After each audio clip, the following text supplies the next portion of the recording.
Welcome to Dig Deep, the mining podcast. In this podcast, we go deep into mining news, hot topics, and live interviews with mining professionals and leading figures in the mining industry. Introducing your host, Rob Tyson, founder and director of Mining International and Mining International Executive, a leading global mining recruitment and headhunting agency. Hi, mining community. Welcome back to another episode of the Dig Deep, the mining podcast. And today's guest is Ryan Mee, who's the CEO of Fulcrum Metals, who are a multi-commodity explorer with a diverse portfolio of gold, base metal, and uranium projects, positioned close to mineral-rich prospective areas and producing or near mine producing assets in Canada. With an economics degree, Ryan is an experienced serial private investor in the natural resources space and turned entrepreneur with extensive knowledge of exploration companies and has a wealth of knowledge in business and commercial acumen, raising funds, investment, strategic and business planning. And he's here to tell us a little bit more about Fulcrum Metals and the story behind them. So let's welcome Ryan to the podcast. How you doing, Ryan? Yeah, morning, Rob. I'm good, thanks. How are you? I'm good, thank you as well on this I suppose cold and brisk morning here in the UK, and yeah, as we always start these podcasts off, I just wondered if you can give our audience a little bit about your background, your career, and we then can go into a little bit more about Fulcrum and what the story is behind them. Yeah, absolutely. Thanks, Rob. So Fulcrum Metals was set up by myself and Aidan O'Hara.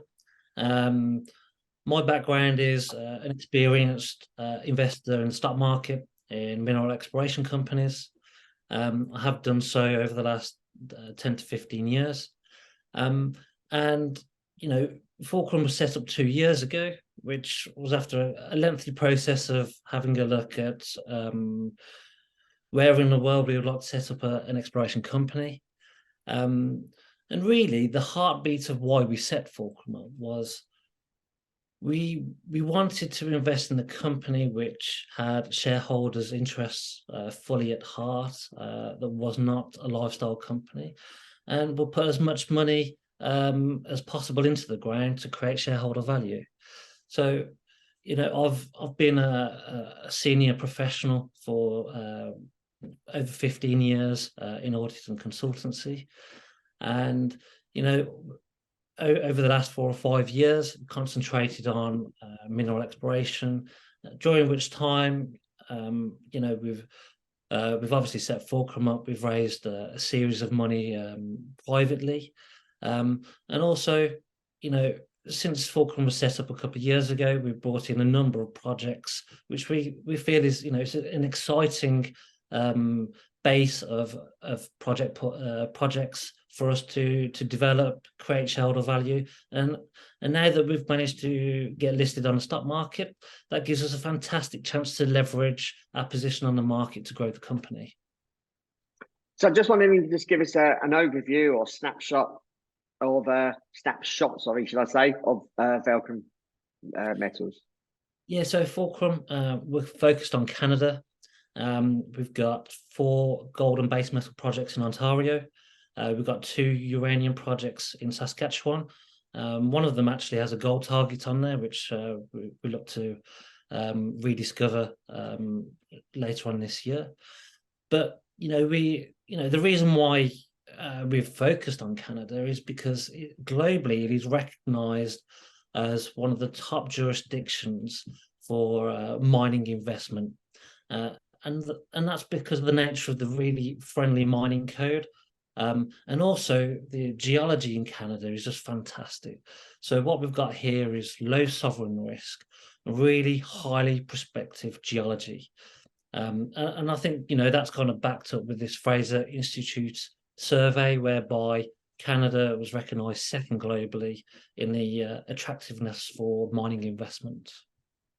And how did you acquire these projects in your portfolio? Yeah, so with a variety of sources is the simple answer. Now, we don't restrict ourselves to one source of identifying projects. So we've brought into the company projects all the way from local prospectors through project generators. And we've also acquired a property from a London-listed company called Panther Metals. So we've got a real mixture of properties in terms of where they are in terms of development, and also the sources. So we spend a lot of time connecting with a lot of people to try and source these projects. Obviously, Fulcrum is Canadian focused, as you've mentioned. Is there a reason why that you've just focused on Canada and nowhere else? Yeah, so the two top reasons or two top factors for us, and that was to really limit the sovereign risk. And that's so that our investors can have confidence that we own these properties, and these properties will remain with us for as long for the foreseeable. So, we wanted to make sure that we're absolutely confident in our ownership of these properties, and that they will not be taken off us for whatever geopolitical risk arises at the time. So Canada's really stable on that front. So that gave us a lot of confidence in going out to raise money and bring the company to market.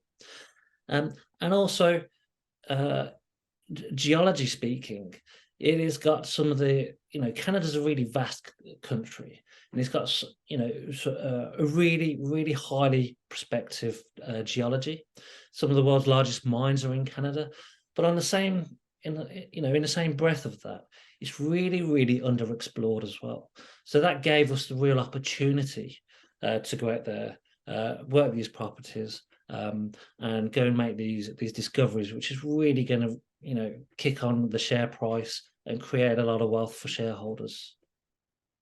As recording of this today, you've actually announced some impressive high-grade results from the work that you carried out at Big Bear. What are the next steps now? Yeah, well, firstly, we're absolutely delighted with the results. As you said, some really high-grade gold samples there, up to 45 grams a ton, which is well over 1 ounce of gold. So what we've done is we've confirmed that there's an absolute abundance of gold at the surface.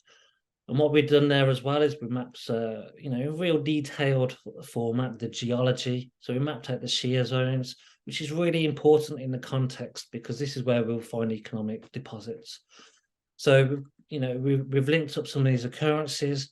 We've mapped out the shear zones, and that's give us a real boost in terms of our understanding of the property and our confidence levels in what is at the property. So the next steps are, we have a structural survey, which we're just currently analysing, which will be incorporated into that work that we've done last summer. And then from there, we will identify the drill targets, which we want to go out there and drill later this year. Now, in addition to that, the structural survey that we've done will really highlight priority target areas, which we will correlate back with historic information. And that's really going to set out where we can go out and explore and look for these secondary drill target areas. And I might just add that this structural survey isn't just for Big Bear. Hemlo-Schreiber property is actually 2 properties, which is Big Bear and Jackfish, and that's give us a really significant footprint in that area, around 113 square kilometers.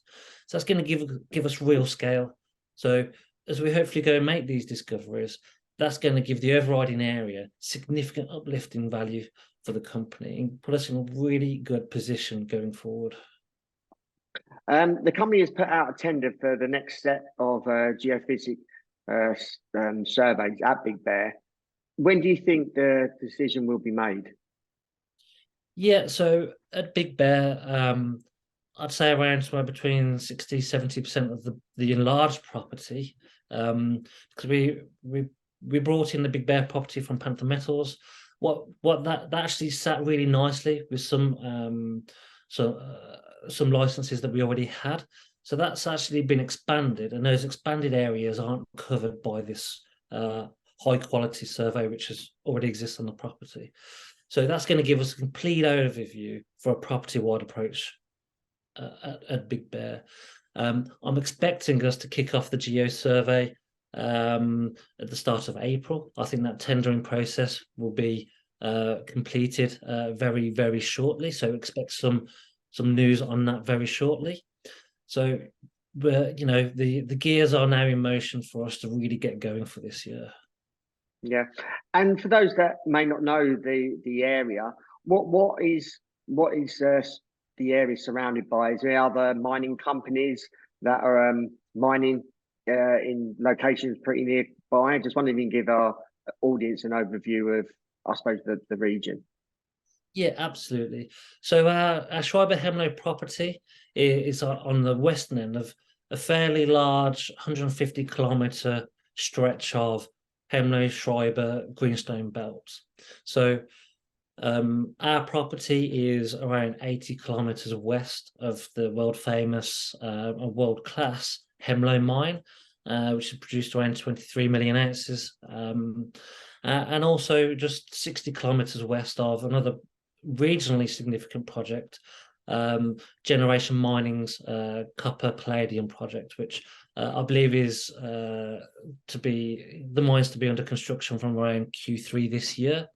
So what you've got is two really significant mines in geological terms just on our doorstep. What we've also got is ready set gold with a mineral resource just a little bit further to the west of Big Bear, nearly 400,000 ounces of gold of around 1 gram a ton. So what we do know is we're in a really, really well endowed greenstone belt, but it's underexplored. But we're in the box seat to go out there and make those discoveries, which is evident in that greenstone belt. So we're really happy with where we are, and the results that we've just announced only adds to that, and we're very excited about what comes next. You listed on the AIM last month, raising £3 million, as you already mentioned. There seems to be an increase in the number of companies in North American assets listed on the London market. Why do you think that is? Well, look, Canada is a top jurisdiction, a top mining jurisdiction to be involved with as a company, and really the all of these Canadian explorers tend to be over on the TSX, so it's kind of underrepresented in London. So we've seen that as an opportunity to get investors' interest in Canada, and not just that. Obviously, myself, I've always been involved in the UK markets, so that's an environment which I know very well. It's where my base is. So we felt that it is a good fit to come to London as opposed to Canada. I wonder if you can just tell us a little bit about the management team, and obviously maybe some of the guys that are on the ground in Canada. Yeah, absolutely. So earlier I gave a brief introduction to myself and Aidan. As we've been involved in investment in mineral companies for a good number of years. So we we cover kind of the strategy and the drive of the company. So what we've been able to do into the company, we brought Clive Garston, who's got significant experience in corporate law. And then we've got guys like John Hamilton, who's coming as CFO, got 30 years experience now in private equity, but mergers, acquisitions, organic growth, and that included experience from natural resources. And then we've also got people like Mitchell Smith, who's on the board. He's a highly experienced professional in Canada. He's part of the Battery Metals Association for Canada. And I think he was actually voted the 4th most influential person in the mining industry back in 21. We've also got Alan Mooney. He's got experience of being on the board of AIM companies, exploration companies. And it was actually on the part of Cove Energy, which delisted from AIM, but was sold privately for $2 billion. So all these people have got esteemed backgrounds. They know what they're doing, and they are really nicely with myself and Aidan to form a board. Technically speaking, we've brought guys in. So we've got Edward Slowey, 40 years worth of experience as a geologist, worked for Rio Tinto all the way across the world, in Australia, Canada, Russia. So really experienced guy, very knowledgeable and very valuable to us. In terms of Canada, we formed a really close working relationship with Bayside Geoscience. In particular, Steve Flank, who's the president of that company. They're our eyes and ears on the ground that will go out and do the operations for us. He's got in excess of 10 years experience in doing that. He's got some good experience working for other exploration companies in that area also. And we have a special advisor called Dr. Jim Franklin. He's extremely experienced. He's in the Canada Mining Hall of Fame. So I probably don't need to do too much explaining on his background. But what we've got is combined over 100 years of experience of geological knowledge and brain power behind us. So we're really privileged to have that available to us, to be honest with you. Yeah, seems like you've obviously got a strong management team and capabilities there. So with obviously the investors that could be listening to this podcast episode or even watching on the YouTube channel, what would you say to those if there was investors looking to invest in Fulcrum Metals? Why would they invest in the company? Well, first and foremost, I'm a true believer in the company management being aligned with shareholders, and that's exactly what we've done. So, and that is, a modest wage, but shareholdings in the company, and you can see that the directors have around 30% of the company. So, for us to make money, shareholders need to make money. So that's number one. Secondly, we're in one of the best locations in the world to go out and find economic deposits. It's one of the best mining codes. It's got world-class geology. And thirdly, I think we've got a really exciting portfolio base. So our flagship property, Schreiber Hemlo, put out what I think is actually really exciting RNS today on our updates. We're going out there for discovery. So we're going out there drilling this year. Not many newly listed companies have that ambitious target and goal. What we've also got is exposure to uranium, which again is fairly unique for the AIM market. Uranium is really a sector which has been reinvigorated over the last 12 to 18 months. You've seen new speculators such as Sprott Asset Management with their SPUT fund buying physical uranium out of the market. And what you're seeing is that if you have a look into there's quite a few uranium pieces out there, but what you'll see is that demand for uranium is simply not going to be met by the current available production from uranium companies. So there is the opportunity there for a significant uplift for all of those uranium explorers, and that's principally coming from net zero goals. Uranium exhibits as much energy in one uranium pellet as 120,000 gallons of oil. And it gives you a real low carbon footprint for a sustainable baseload power. So uranium is going to be absolutely in the middle of this net zero policy going forward. And you've seen that through governments globally, UK, France, Japan, Germany, either extending the life of their uranium reactors or investing in new uranium reactors. So China looking to build 150 new nuclear reactors, UK with small modular reactors with Rolls-Royce, which are basically small uranium units which can be dotted all over the country, which will support and sustain low carbon baseload power. So it's a hugely exciting area for investors. So we've got a real plethora of minerals which our portfolio covers.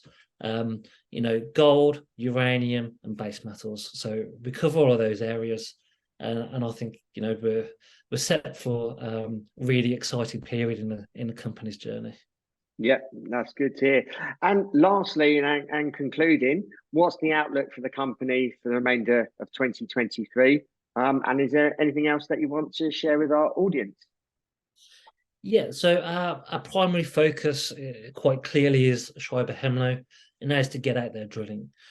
What we would also be doing as a simultaneous work stream, and that is working the rest of our properties. And that is with a view to get them to a flexion point in terms of further investment, or looking for JV opportunities, or divestment opportunities for those.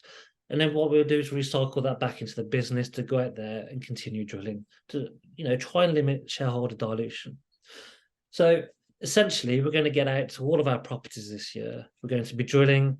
There's a gold target in Saskatchewan, which, it's got very limited paperwork on, very limited historical data, but I'm really excited about it. So people should keep an ear out for how we develop there. But there's lots of news flow to come, lots of development and drilling. So there's lots of value creating opportunities.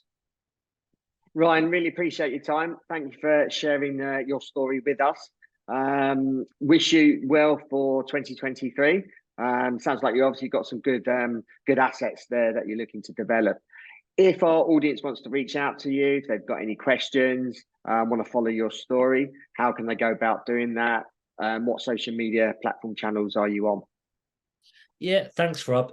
So in the RNSs that we release, there's contact details on there. We have a website, which is fulcrummetals.com. There's a contact form on there. So, through various emails, phone numbers are also on it, on the RNSs. But so, I'd encourage any potential investors to get in touch.